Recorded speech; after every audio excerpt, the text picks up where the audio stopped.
ഓരോ ദിവസവും ദൈവസ്നേഹം കൂടാൻ വേണ്ടി ഒന്ന് പ്രാർത്ഥിക്കണേ. നെഞ്ചത്ത് വെച്ചേ കൈ. കർത്താവായ ഈശോയെ, പരിശുദ്ധ അമ്മയെപ്പോലെ ഓരോ ദിവസവും ഓരോ അനുഭവത്തിലും എന്നിൽ ദൈവസ്നേഹം കൂടുവാൻ എന്നെ അഭിഷേകം ചെയ്യണം. ശ്രുതികട ഹല്ലേലൂയ.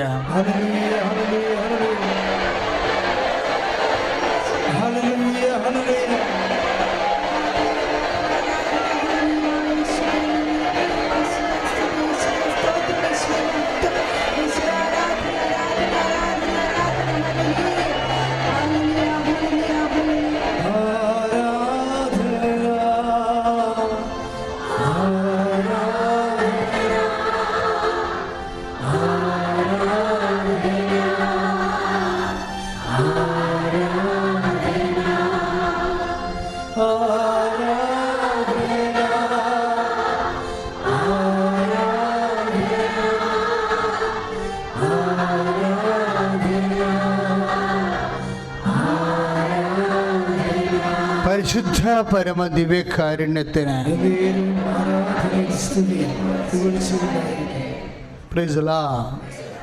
അപ്പം എപ്പോഴും ഒരു സമർപ്പണത്തിൻ്റെ, അതായത് നമ്മളുടെ സമർപ്പണത്തിനുള്ള നമ്മുടെ മനസ്സിൻ്റെ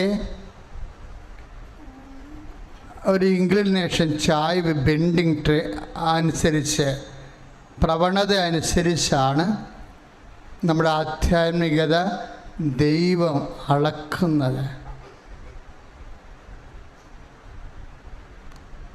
എപ്പോഴും ചില വിഷയങ്ങൾ, ഇപ്പം നിനക്ക് 45 വയസ്സുണ്ട്, നിനക്ക് മക്കളില്ല. അപ്പോൾ നീ എന്തു ചെയ്യും? നിൻ്റെ അനിയത്തി ഗർഭിണിയാണ്, അല്ല അവർക്ക് മക്കളുണ്ട്, നിൻ്റെ ബന്ധുക്കൾക്കെല്ലാം മക്കളുണ്ട്, എല്ലാവരും നിന്നോട് ചോദിക്കുന്നു എന്താ. അപ്പം ചില നിൻ്റെ ശത്രുക്കൾ പറയും അവളുടെ കൈയിരിപ്പ് കൊണ്ടാണ് അവൾക്ക് അങ്ങനെ സംഭവിച്ചത് എന്ന് പറയും.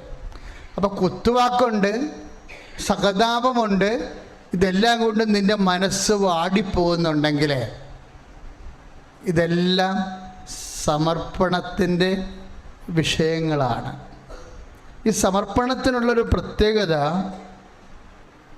പലപ്പോഴും ഇത് സമർപ്പണം പ്രത്യാശയുമായിട്ടാണ് കണക്ട് ചെയ്തിരിക്കുന്നത്. പ്രത്യാശയുടെ ഒരു വലിയ ഒരു അമൂർത്ത രൂപമാണ് സമർപ്പണം. ചില കാര്യങ്ങൾ നമ്മുടെ ജീവിതത്തിൽ ദൈവത്തിന് കൂടുതൽ സ്വാതന്ത്ര്യം അനുവദിച്ച് കൊടുക്കുന്നതാണ് സമർപ്പണം. ഈ ഗോട്ട് ദ പോയിന്റ്. മനസ്സിലായോ? ചില കാര്യങ്ങൾ പരിശുദ്ധ അമ്മയെപ്പോലെ നമ്മുടെ ജീവിതത്തിൽ ദൈവത്തിന് പൂർണ്ണ സ്വാതന്ത്ര്യം അനുവദിച്ചു കൊടുക്കുന്നതാണ് സമർപ്പണം. കൈ ഇടിച്ചു കെടുത്താണ് സുലൈലി.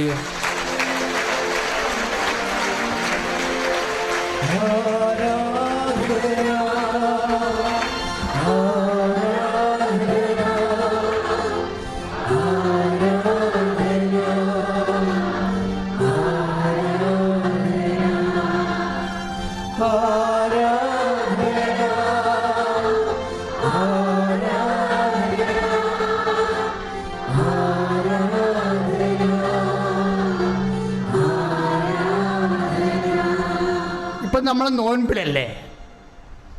ഏത് നോൻപാ? 8 നോൻപ്. അപ്പം നോൻപ് ഇങ്ങനെ സഭയിൽ എത്ര നോൻപുണ്ട്? ഞാനിത് 4 നോൻപിനെ കുറിച്ച് പറഞ്ഞപ്പോൾ ഫേസ്ബുക്കുകാർ ചോദിച്ചു, അതിലൊരു എടുത്ത് ചോദിച്ചു, അപ്പോൾ 5ാമത്തെ നോൻപ് എന്തേന്ന് ചോദിച്ചു. ശരിക്കും 5ാമത്തെ നോൻപിനെ കുറിച്ച് എനിക്ക് അത്ര കണ്ട് തിട്ടമില്ലായിരുന്നു. 5ാമത്തെ നോൻപ് ഏതാ? 15 നോൻപ് അല്ലേ? 15 നോൻപാണ് റഷ്യൻ ഓർത്തഡോക്സ് സഭയിൽ നിലനിൽക്കുന്ന നോൻപ്. ഇവിടെ സിറിയൻ മാർത്തോമ സഭയിലുണ്ട്, ഓർത്തഡോക്സ് സഭയിലും 15 നോൻപുണ്ട്. അത് കർത്താവിൻ്റെ മാതാവിൻ്റെ സ്വർഗാരോഹണ തിരുനാളുമായി ബന്ധപ്പെട്ട് വന്നിട്ടുള്ള നോൻപാണ്. ആഗസ്റ്റ് 1 തൊട്ട് 15 വരെ. അപ്പം 3 നോൻപ് എന്ന് പറയണത് വലിയ നോൻപിന് മുൻപ് വരണത്. വലിയ നോൻപ് ആരംഭിക്കുന്നതിന് 18 ദിവസം മുമ്പ് വരുന്ന തിങ്കൾ, ചൊവ്വ, ബുധൻ. 8 നോൻപെന്ന് പറയണത് മാതാവിൻ്റെ ജന്മത്തിരുന്നാളിന് സെപ്റ്റംബർ 8 വരെ 1 തൊട്ട് 8 വരെ എടുക്കുന്ന നോൻപുകൾ. ഇപ്പം 2 നോൻപുകൾ അമ്മയുമായി ബന്ധപ്പെട്ടതാണ്. പിന്നെ കൊച്ചു നോൻപുണ്ട്, അത് ആഗമന കാലത്തിന് ശേഷം വന്ന് 25 ദിവസങ്ങൾ. വലിയ നോൻപുണ്ട്, പെന്തക്കോസ് വരെ വരുന്ന ദിവസങ്ങൾ ആണ് വലിയ നോൻപുകൾ. അത് ശരിക്കും ആ വലിയ നോൻപിൻ്റെ ലക്ഷ്യം എന്താണ്? പരിശുദ്ധാത്മാവിനെ സ്വീകരിക്കാനാണത്. 50 നോൻപെന്നല്ല പറയണത്. അപ്പോൾ നമ്മൾ അറിയാതെ കൊണ്ട് പെട്ടെന്ന് വലിയ ശനിയാഴ്ച കൊണ്ട് ആ നോൻപ് അവസാനിപ്പിച്ച് കളയും. വലിയ ശനിയാഴ്ച ശരിക്കും പറഞ്ഞാൽ 50 നോൻപാണത്. പരിശുദ്ധാത്മാ പെന്തക്കോസ്ത ദിവസം വരെ ആ നോൻപ് തുടരേണ്ടതാണ്. എന്താണ് കർത്താവ് നോൻപെടുക്കാൻ പറഞ്ഞിരുന്നത്? നിങ്ങൾ ജെറുസലേം വിട്ടുപോകരുത്, എൻ്റെ പിതാവിൻ്റെ വാഗ്ദാനമാകുന്ന പരിശുദ്ധാത്മാവിന് വേണ്ടി പ്രാർത്ഥിച്ച് ഉപസിച്ച് കാത്തിരിക്കാൻ പറഞ്ഞിരിക്കണേ. നടപടി 1:4 അനുസരിച്ചാണ് വലിയ നോൻപ് വർക്കൗട്ട് ചെയ്യേണ്ടത്. ഇപ്പോൾ വിശ്വാസി ഇതെല്ലാം പാലിക്കും. അപ്പം അത് ആ സഭയുടേതാണ്, ഇത് ഈ സഭയുടേതാണെന്നല്ല. ഏത് സഭയുടേതായാലും ശരി കർത്താവിൻ്റെതാണ്, അല്ലേ? വിശ്വാസിയെ സംബന്ധിച്ചിടത്തോളം കൃപയാർജിക്കാൻ പറ്റിയ എല്ലാ ജീവിത സാഹചര്യങ്ങളും അനുകരണീയമാണ്. ശ്രുതിയുടെ ഹല്ലേലൂയ.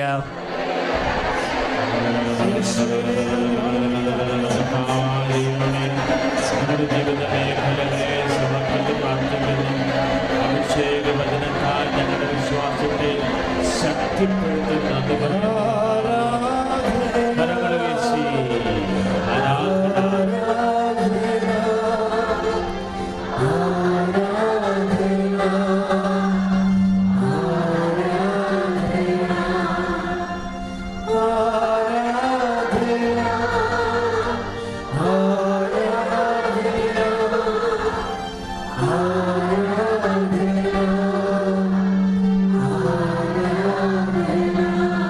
എല്ലാ നോൻപുകളുടെ ഉദ്ദേശം എന്താണ്? സമർപ്പണമാണ്. എല്ലാ നോൻപുകളുടെ ഉദ്ദേശം എന്താണ്? സമർപ്പണമാണ്. സമർപ്പണം സഹനത്തെയും സമർപ്പിക്കാം, സന്തോഷത്തെയും സമർപ്പിക്കാം. നമ്മൾ സഹനത്തെ മാത്രമാണ് സമർപ്പിച്ച് പഠിച്ചത്. പരിശുദ്ധമ്മയുടെ 3-ാം മൗനം സന്തോഷത്തിൻ്റെ 6-ാം ദിവരസ്യമാണെന്നാണ് ഞാൻ പറഞ്ഞത്. എന്താണ്? അമ്മയ്ക്ക് അവകാശപ്പെട്ട സന്തോഷമാണ് കർത്താവിനെ ആദ്യം കാണുക എന്നുള്ളത്, അല്ലേ? ആ സന്തോഷമാണ് അമ്മ സമർപ്പിച്ചുകൊണ്ട് മേരി മഗ്ദലിന് കൊടുത്തിരിക്കുന്നത്. നിൻ്റെ സന്തോഷം മറ്റുള്ളവർക്ക് വേണ്ടി കൊടുക്കുമ്പോൾ ആ സന്തോഷത്തിൻ്റെ ഒരു സമർപ്പണമുണ്ട്. അപ്പോൾ നീ ആരാകും? സ്വർഗത്തിൻ്റെ രാജ്ഞിയാകുമെന്നാണ് കർത്താവിൻ്റെ വചനം പറയണത്. കൈയടിച്ച് കർത്താവ് ഹല്ലേലൂയ.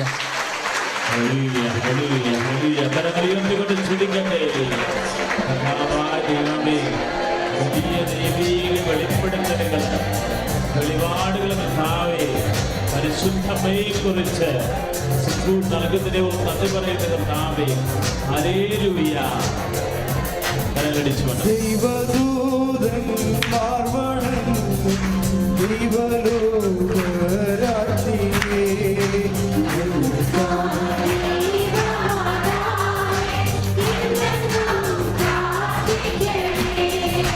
സ്വർഗീയ മന്നവഹിക്കും വാഗ്ദാന പേടകമേ,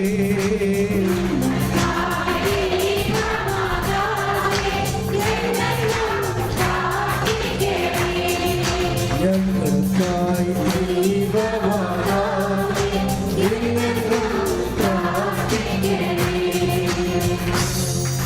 ചില അച്ഛന്മാരെന്നോട് ചോദിച്ചേ, ആരാധനയുടെ സമയത്ത് അമ്മയ്ക്കാണല്ല കൂടുതൽ പ്രാധാന്യം വരുന്നതെന്ന് ചോദിച്ചു. അപ്പം നിങ്ങൾക്ക് തോന്നണതാണത്. അമ്മയുടെ മാതൃക നമ്മൾ അവലംബിക്കണത് എന്തിനു വേണ്ടിയാണ്? ഈശോയെ അനുകരിക്കാൻ വേണ്ടിയാണ്, അല്ലേ? അമ്മയുടെ മാതൃക നമ്മൾക്ക് ദൈവം തന്ന അനുഗ്രഹം എന്താ? അമ്മയുടെ സൂക്ഷ്മമായ മാതൃക വരെ പരിശുദ്ധാത്മാവ് നമുക്ക് വെളിപാട് നൽകുകയാണ്. ശരിക്കും സഭയെ പരിപോഷിപ്പിക്കുകയാണ്. എക്കാലത്തെ ഈശോയെ അനുകരിക്കാനുള്ള സോളിസ്റ്ററി ബസ്റ്റ് ഓഫ് ഹ്യൂമാനിറ്റി എന്ന് വേഴ്സ്വർത്ത് പറയുമ്പോൾ ഇറ്റ് ഈസ് ഇൻക്ലൂഡഡ്. ഇതുവരെ ഇതിനകത്ത് ഇൻക്ലൂഡഡ് ആണ്. എന്താ കാര്യം? യേശുവിനെ അനുഗമിക്കാനുള്ള ഏറ്റവും ലളിതമായ, ഏറ്റവും പെർഫെക്റ്റ് പൂർണ്ണമായ മാതൃകയാണ് പരിശുദ്ധ അമ്മ. സ്തുതിക്കട്ടെ, ഹല്ലേലൂയ. Hallelujah, hallelujah. കരങ്ങൾ ഉയർത്തിക്കൊണ്ട് സ്തുതിക്കട്ടെ. അങ്ങയെ പരിശുദ്ധ ദൈവമാതാവേ, അമ്മയിലൂടെ അങ്ങയുടെ പുത്രനിലേക്ക് എത്തിച്ചേരാൻ അങ്ങയെ അഭിഷേകം ചെയ്ത് നന്ദി പറയുന്നു. വാരിവീണങ്ങി ശോഭിക്കും ഉഷകാല താരമേ,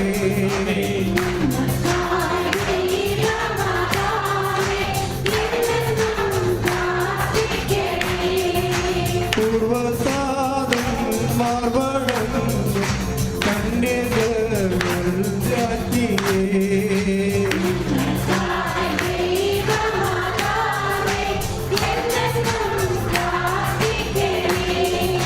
ലോകജനതകൾക്കെന്നും ശാന്തിയേകും രാജ്ഞിയേ,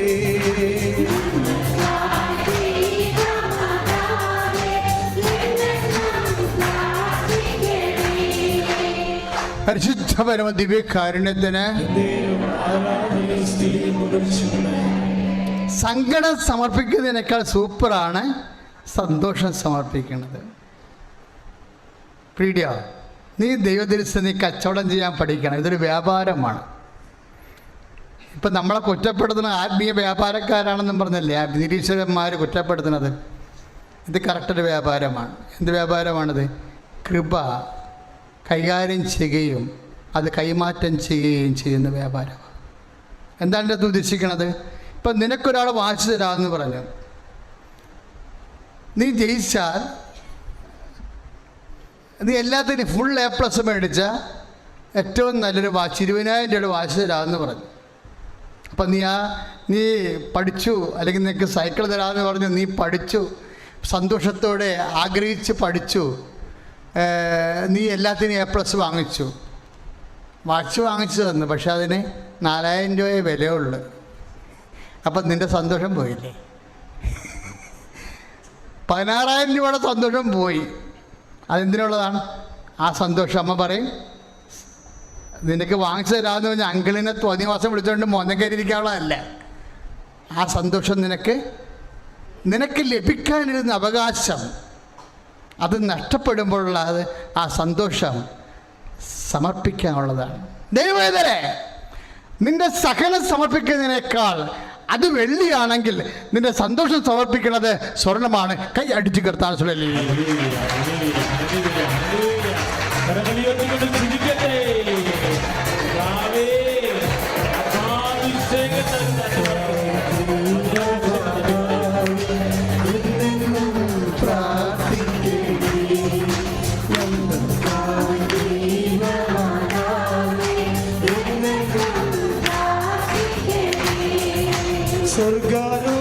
സ്വർഗാരോപിതയായി വാഴും മഹത്വത്തിൻ രാജ്ഞിയേ,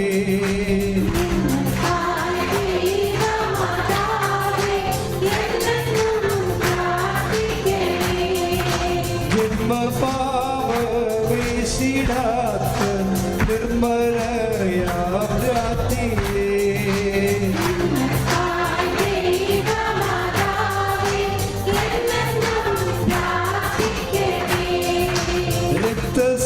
രക്തസാക്ഷികൾക്കു പുണ്യ മാതൃകയാം രാജ്ഞിയേ,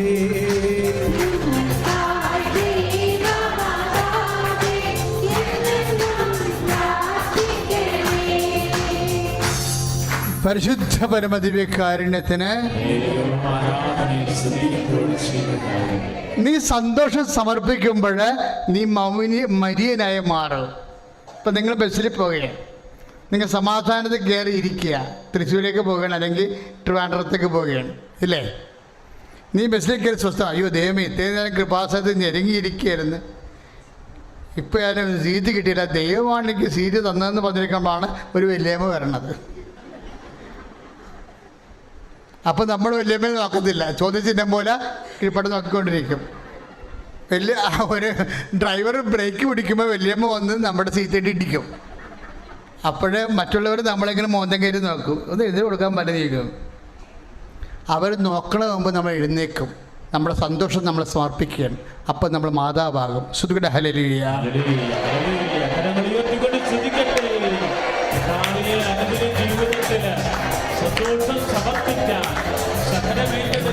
ഞങ്ങളെ ശക്തിപ്പെടുത്തണമേ.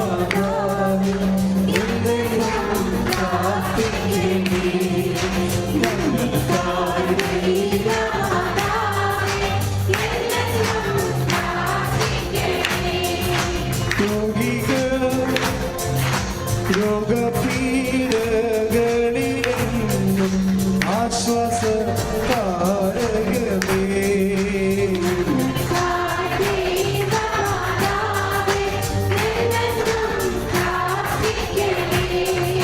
വാനിൽ വീളങ്ങി ശോഭിക്കും ഉഷകാല താരമേ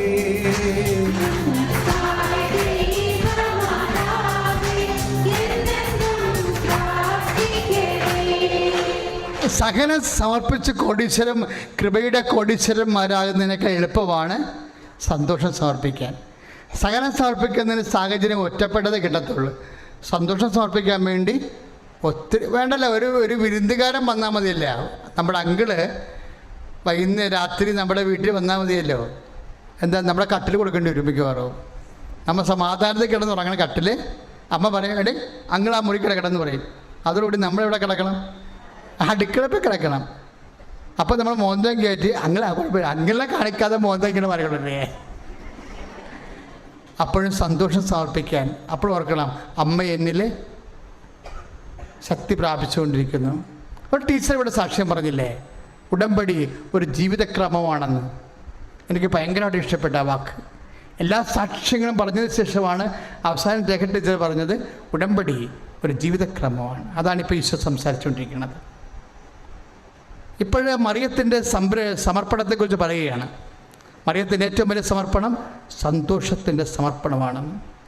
നമ്മുടെ ജീവിതത്തിൽ ഇങ്ങനെ 1 by 1 ആയിട്ട് വരുന്നത് എന്താണ്? സന്തോഷം സമർപ്പിക്കാനുള്ള വിളിയാണ് മരിയൻ വിളി.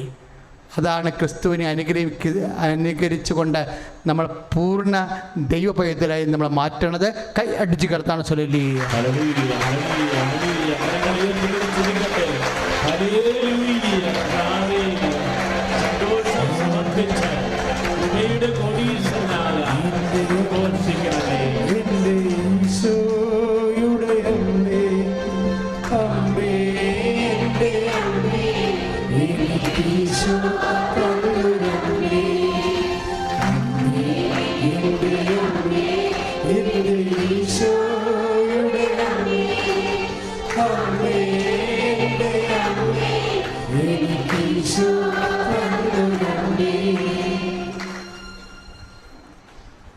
മൗനമായിട്ട് നിൽക്കുക, കൈകൾ കൂപ്പി.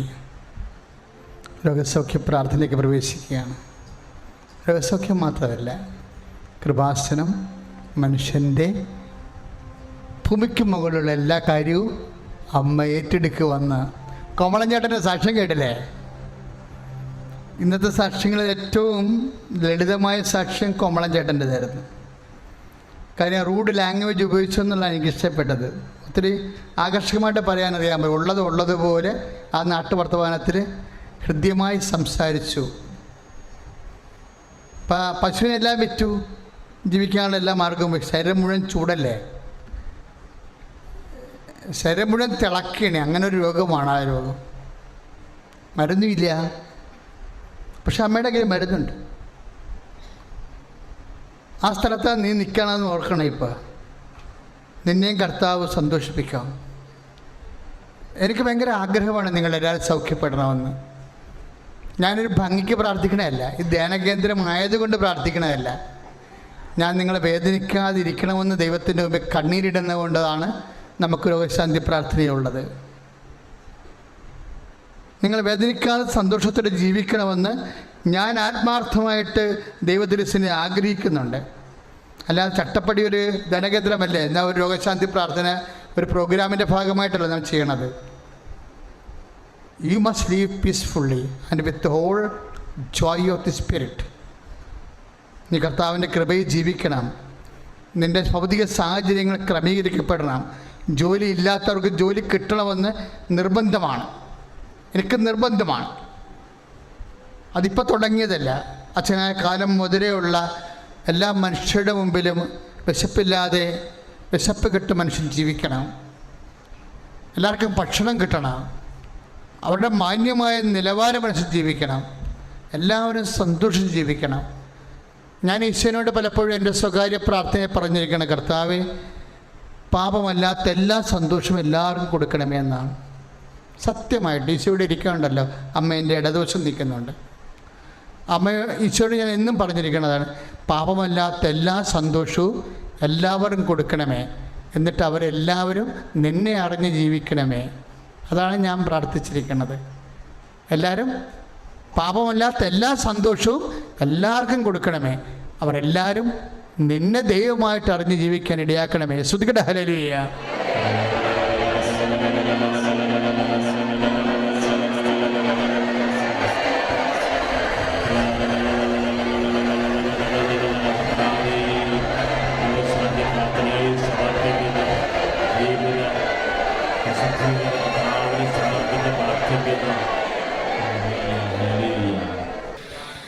അമ്മയ്ക്ക് ഈശോയ്ക്കും 1000 നന്ദി. എൻ്റെ പേര് അൽഫോൻസ. ഞാൻ വരുന്നത് വെഞ്ഞാറമൂട് നിന്നാണ്.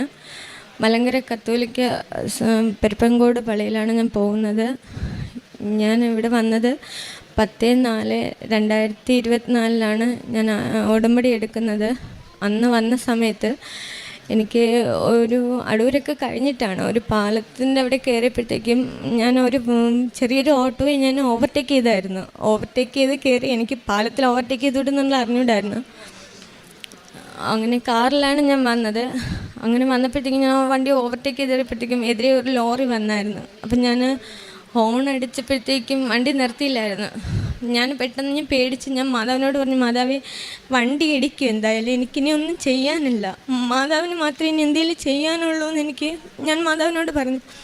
പെട്ടെന്ന് തന്നെ എൻ്റെ ഡ്രൈവിംഗ് സീറ്റിൽ നിന്ന് എൻ്റെ അടുത്ത് അമ്മ മാതാവ് വന്നിരുന്ന നല്ലോണം ഞാൻ അതിൻ്റെ അനുഭവിച്ചു.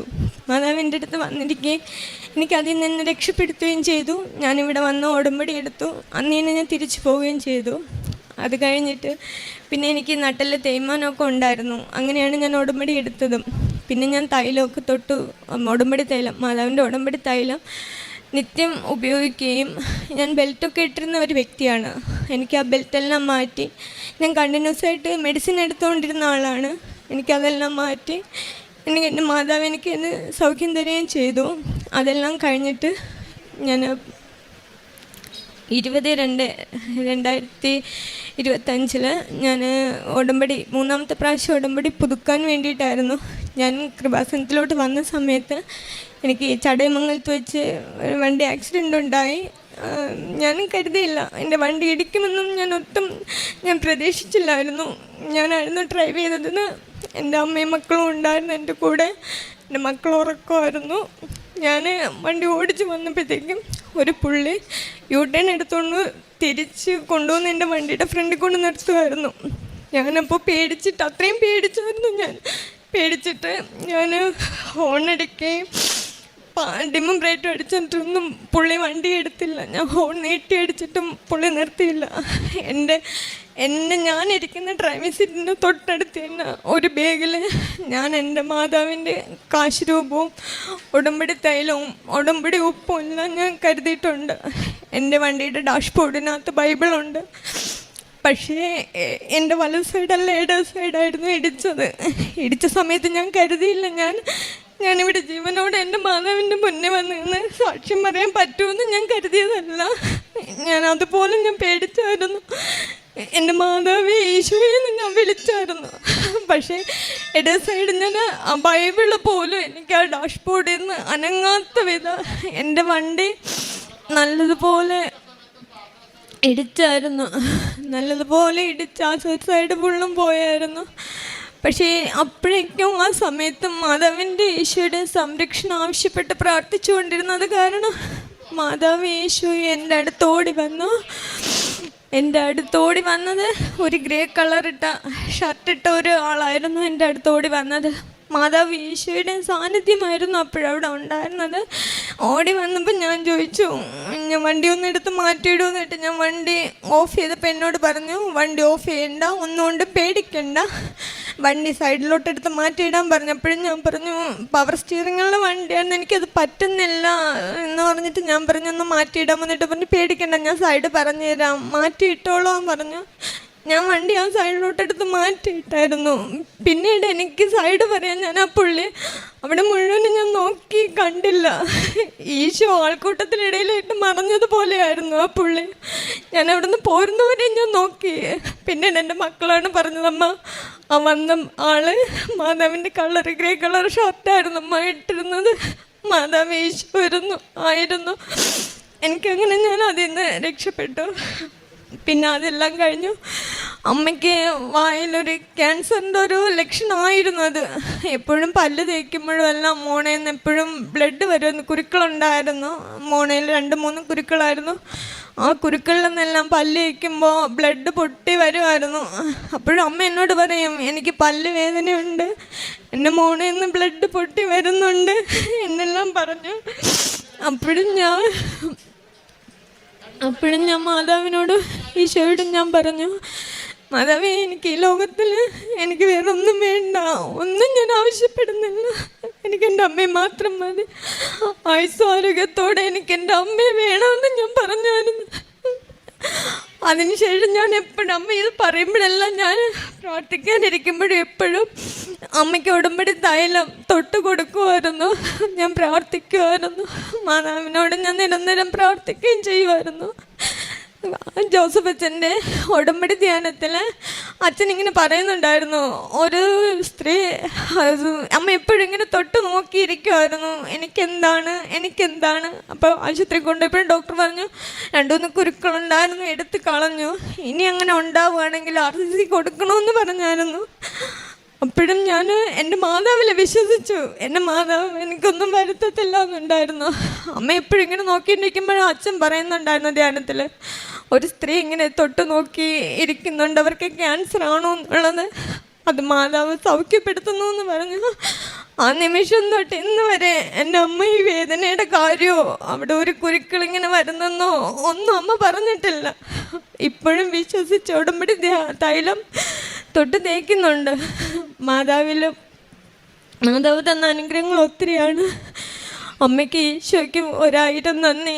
എനിക്ക് ഈ സാക്ഷ്യം പറയുവാൻ എന്നെ ഇവിടെ എത്തിച്ചതിലും നന്ദി. അതുപോലെ തന്നെ കാരുണ്യ പ്രവൃത്തികൾ RCCയിൽ ഞാൻ പോകും, എല്ലാ മാസവും പത്രം വാങ്ങിക്കും. ഇവിടെ വന്ന് തന്നെയാണ് പത്രം വാങ്ങിക്കുന്നത്. എനിക്ക് കാറിൽ വരാൻ പറ്റില്ല, ഞാൻ ബസ്സിലായാലും വന്ന് ഇവിടെ വന്ന് 3 കെട്ട് പത്രം അല്ലെങ്കിൽ 1 കെട്ട് പത്രം എൻ്റെ കയ്യിൽ പൈസ ഉള്ള പോലെ ഞാൻ വാങ്ങിച്ച് ഞാൻ RCCയുടെ അവിടെ തന്നെ കൊടുക്കും. അതുപോലെ തന്നെ പൊതിച്ചോറും അവിടെ തന്നെ കൊടുക്കുന്നുണ്ട്. പിന്നെ പാവപ്പെട്ട കുടുംബങ്ങൾക്ക് ഞാൻ എന്നെ കൊണ്ട് പറ്റുന്ന രീതിയിൽ ഞാൻ സഹായിക്കാറുമുണ്ട്. അതുപോലെ തന്നെ കുർബാനയും കുമ്പസാരവും എല്ലാം ഞാൻ കൈക്കൊള്ളാറുണ്ട്. 2 ആഴ്ച കൂടുമ്പോഴും കുമ്പസാരിക്കാറുണ്ട്. അതുപോലെ തന്നെ എനിക്ക് ബൈബിള് വായിക്കാനൊന്നും ഞാൻ ഒത്തിരി ഇതായിട്ട് ബൈബിള് വായിക്കത്തില്ല. ഒരു സങ്കീർത്തനവും വായിച്ച് ഒരു സുവിശേഷവും വായിക്കുകയുള്ളായിരുന്നു. ഇപ്പം അങ്ങനെയല്ല, ഞാൻ അരമണിക്കൂർ കൂടുതൽ ബൈബിള് വായിക്കും, അരമണിക്കൂർ ബൈബിള് വായിക്കും, അങ്ങനെയൊക്കെയാണ്. അതുപോലെ തന്നെ അടുക്കളയിൽ ഞാൻ ജോലിയായിട്ട് നിൽക്കുമ്പോഴെല്ലാം അച്ഛൻ്റെ ഉടമ്പടി ധ്യാനവും കേൾക്കാറുണ്ട്, സാക്ഷ്യങ്ങളും എല്ലാം കേൾക്കാറുണ്ട്. മറ്റത് ഫോണിൽ എന്തെങ്കിലുമൊക്കെ കാണുമ്പോഴത്തേക്കും ഞാൻ അതിങ്ങനെ നോക്കിയിരിക്കുമായിരുന്നു. എല്ലാവരെയും പോലെ തന്നെയായിരുന്നു ഞാനും. പക്ഷെ അങ്ങനെയല്ല, ഇപ്പോൾ എനിക്കതിൽ നിന്നൊക്കെ ഒരുപാട് മാറ്റം വന്നു. പക്ഷേ എനിക്കെപ്പോഴും മാതാവ് ഈശോയും എപ്പോഴും എൻ്റെ കൂടെ ഉണ്ടെന്നുള്ള വിശ്വാസം, എനിക്കൊരു ആപത്തും വരുത്തത്തില്ല. മാതാവിൻ്റെ ഈശോയുടെ ഉള്ളം കയ്യിൽ ഞാൻ സുരക്ഷിതയാണ്, ഞാനും എൻ്റെ കുടുംബം സുരക്ഷിതയാണെന്നുള്ള വിശ്വാസം എനിക്കെപ്പോഴും ഉണ്ട്. ആമേൻ.